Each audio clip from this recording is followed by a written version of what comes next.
জোড়া ঘূর্ণাবর্ত বঙ্গোপসাগরে। হ্যাঁ বন্ধুরা, বঙ্গোপসাগরে কিন্তু জোড়া ঘূর্ণাবর্ত, দুটো ঘূর্ণাবর্ত তৈরি হয়েছে। নিম্নচাপের আশঙ্কায় কিন্তু দিনগণা আবারও শুরু আমাদের। হু হু করে কিন্তু ঝোড়ো বাতাস বইবে, এটাই কিন্তু আবহাওয়া দপ্তর থেকে জানানো হচ্ছে। ঠিক আছে, উষ্ণতা আর এমনি আর্দ্রতাজনিত কারণে আপনারা দেখেছেন বিগত 2-3 দিন ধরে আমরা একটা ভ্যাপসা গরম আমরা একটা অনুভব করেছি। তো এটা কিন্তু পার্বত্য এলাকা উত্তরবঙ্গ থেকে শুরু করে দক্ষিণবঙ্গের প্রত্যেকটা মানুষকে কিন্তু এই ভ্যাপসা গরমের অনুভব কিন্তু করতে হয়েছে। ঠিক আছে, এবার বঙ্গোপসাগর থেকে থাইল্যান্ড উপকূল পর্যন্ত বিস্তৃত এই যে জায়গাটা রয়েছে, এই জোনটার মধ্যেই কিন্তু দুটো ঘূর্ণাবর্ত তৈরি হয়েছে। একটা রয়েছে পশ্চিম বঙ্গোপসাগরে, আর একটা রয়েছে কিন্তু থাইল্যান্ড উপকূলে। ঠিক আছে, আর আগামী 24 ঘন্টার মধ্যেই কিন্তু বঙ্গোপসাগরে যে ঘূর্ণাবর্তটা তৈরি হয়েছে ওটা কিন্তু গভীর নিম্নচাপে পরিণত হবে। ঠিক আছে, আর এই গভীর নিম্নচাপে পরিণত হওয়ার কারণেই কিন্তু বন্ধুরা আগামী সোমবার থেকে বুধবার পর্যন্ত বৃষ্টির সম্ভাবনা কিন্তু বাংলায় একটা ভীষণ রকমের রয়েছে। ঠিক আছে, কলকাতা সহ দক্ষিণবঙ্গে সব জায়গাতেই বিক্ষিপ্ত কিন্তু বৃষ্টির পূর্বাভাস কিন্তু রয়েছে, সেটাই কিন্তু আলিপুর আবহাওয়া দপ্তরের পক্ষ থেকে জানানো হচ্ছে।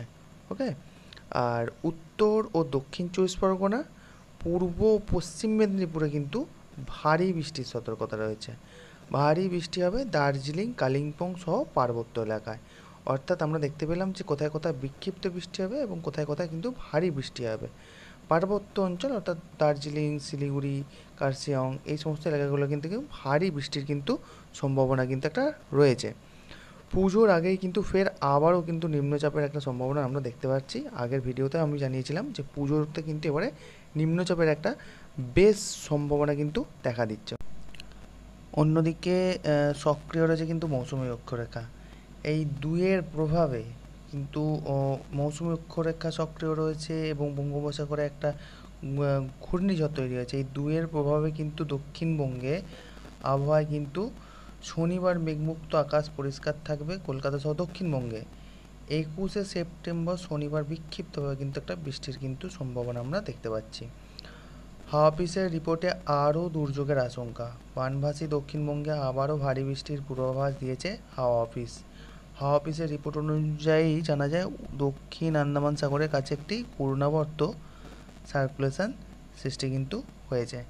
এটা হয়েছে কিন্তু দক্ষিণ আন্দামান সাগরের কাছে কিন্তু আরও একটি ঘূর্ণাবর্ত কিন্তু তৈরি হয়েছে। আলিপুর হাওয়া অফিসের রিপোর্ট অনুযায়ী সোমবারের মধ্যেই ঘূর্ণাবর্ত কিন্তু নিম্নচাপে পরিণত হবে। সেই সঙ্গে দক্ষিণবঙ্গের দীঘার ওপর দিয়ে বঙ্গোপসাগর পর্যন্ত বিস্তৃত সক্রিয় মৌসুমী অক্ষরেখার প্রভাবে রবি ও সোমবার কিন্তু ভারী বৃষ্টির কিন্তু সম্ভাবনা রয়েছে। হাওয়া অফিসের রিপোর্ট অনুযায়ী নিম্নচাপের গতিপথ কোন দিকে হবে তা এখনও নির্দিষ্ট নয়। রবি ও সোমবার দক্ষিণবঙ্গের উপকূলবর্তী জেলা, উড়িষ্যা সংলগ্ন জেলাগুলিতে বজ্রবিদ্যুৎ সহ বৃষ্টির পূর্বাভাস কিন্তু জানিয়ে দিয়েছে কিন্তু হাওয়া অফিস। সেই সঙ্গে উপকূলবর্তী এলাকায় ঝোড়ো হাওয়া কিন্তু বইবে।